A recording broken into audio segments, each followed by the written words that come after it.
Next one, the same theme. That's why I want to complete two together. Yama, it tells Nachiketa, parācaḥ kāmān anuyanti bālā, te mṛtyoryanti vitatasya pāśam, atha dhīrā amṛtatvaṃ viditvā, dhruvamadhruveṣviha prārthayante. So unintelligent people follow the external desires. They get entangled in the snares of the widespread death. Therefore, the discriminating people, having known what true immortality is in the midst of impermanent things, do not pray for anything here. He's giving us a follow-up, consequences of what happens.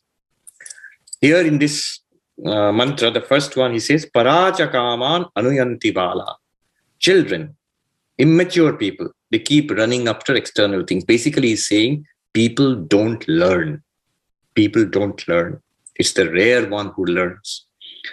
Most people, as I always say, what is the result of chasing samsara? Two things. First of all, either you will get things which you want, or you won't get what you want. If you keep getting things which you want, the result will be dissatisfaction. No one getting what they have wanted in life has ever reported permanent, lasting, deep satisfaction, except the enlightened ones. Except that one case, nobody else in the world has said, I have got what I wanted and it's great. There's no problem at all.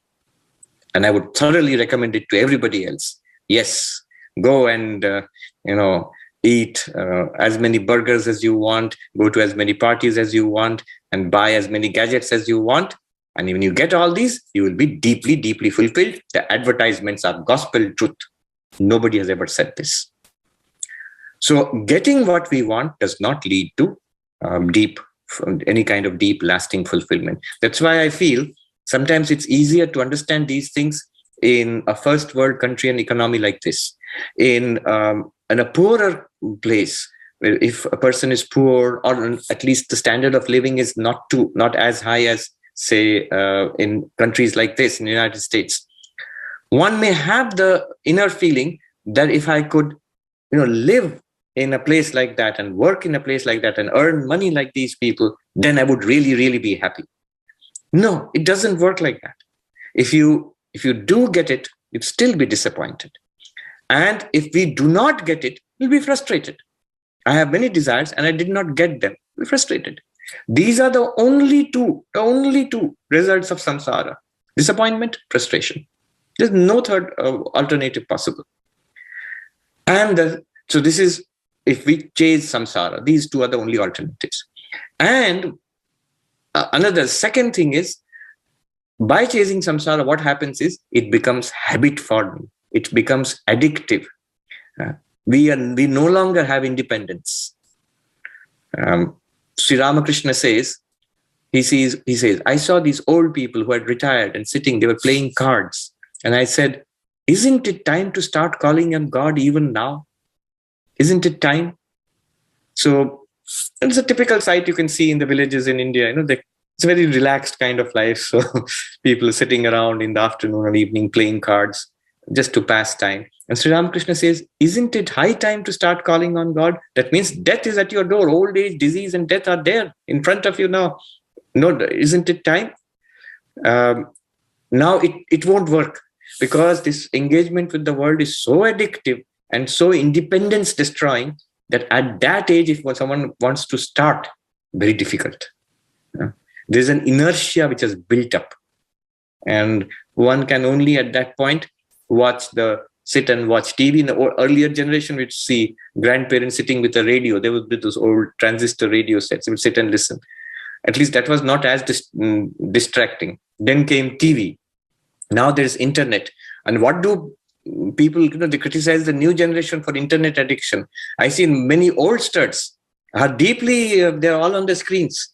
Sometimes it's more addicting to older people than to younger people who have grown up with it. Those people, elderly people who have not become addicted to it, you're happy. And you are blessed, don't get addicted.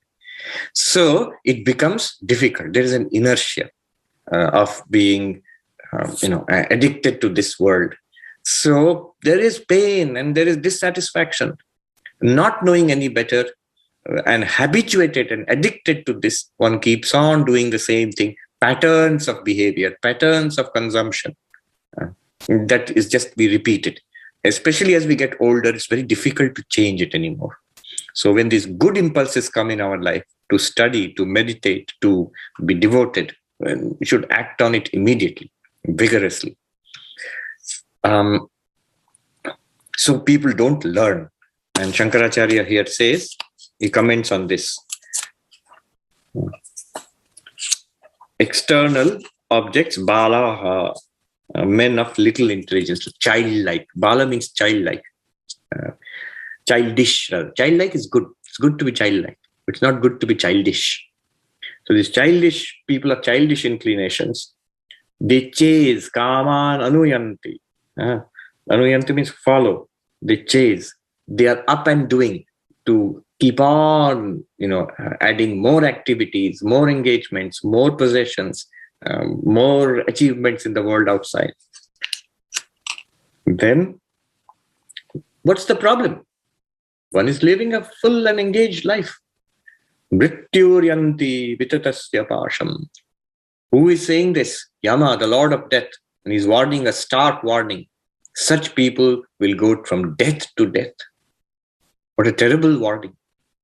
Death awaits. I await such people.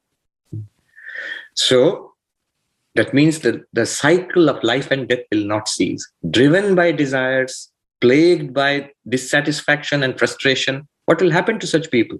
They will die with unfulfilled desires, and their karma will propel them into newer and newer activities, newer lifetimes, to repeat similar cycles.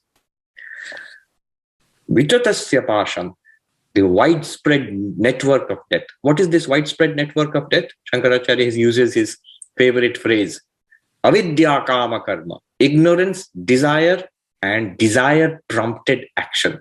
Ignorance, I do not know the Atman, the glory of which we spoke about earlier. I don't know that. I just think I am this little creature. Then what happens? Desire comes. I'm a little creature. Subject to death, I struggle to live. Subject to disappointment, I struggle to entertain myself and make myself happy and fulfilled. I'm driven by temptation and fear. This is karma. And then this desire-prompted action is karma. And karma gives rise to results. Causality. I set the terrible wheel of causality in motion. The moment I set into motion, actions have consequences. And these consequences are spread across lifetimes. I am seeing the results of that right now. So this is the widespread network of death, and this is my network. Yama says, I will catch them. These are the ones who will be caught, and they will go from death to death. Except the dhīrā, the wise, patient, spiritual heroes I spoke about, us here, who realize the immortal self, amṛtatvaṃ viditvā. Having realized, what do they find? Dhruvam adhruveṣviha prārthayante. They find the undecaying, unchanging in the midst of the decaying and changing. All things decay, all things pass away, all things are subject to change and transience. Classic Buddhism. And he says, here is that nature, that reality. The Atman, that doesn't decay, that doesn't pass away. They realize this. Where do they realize it? Here, in the midst of all that is changing, in the midst of all that is decaying, in the midst of all that is disappointing and frustrating. They realize that. And then, consequence, they go beyond desire, it says. How interesting. Iha na prārthayante. They do not desire anything in this world anymore. They have nothing to gain from this, anything in this world.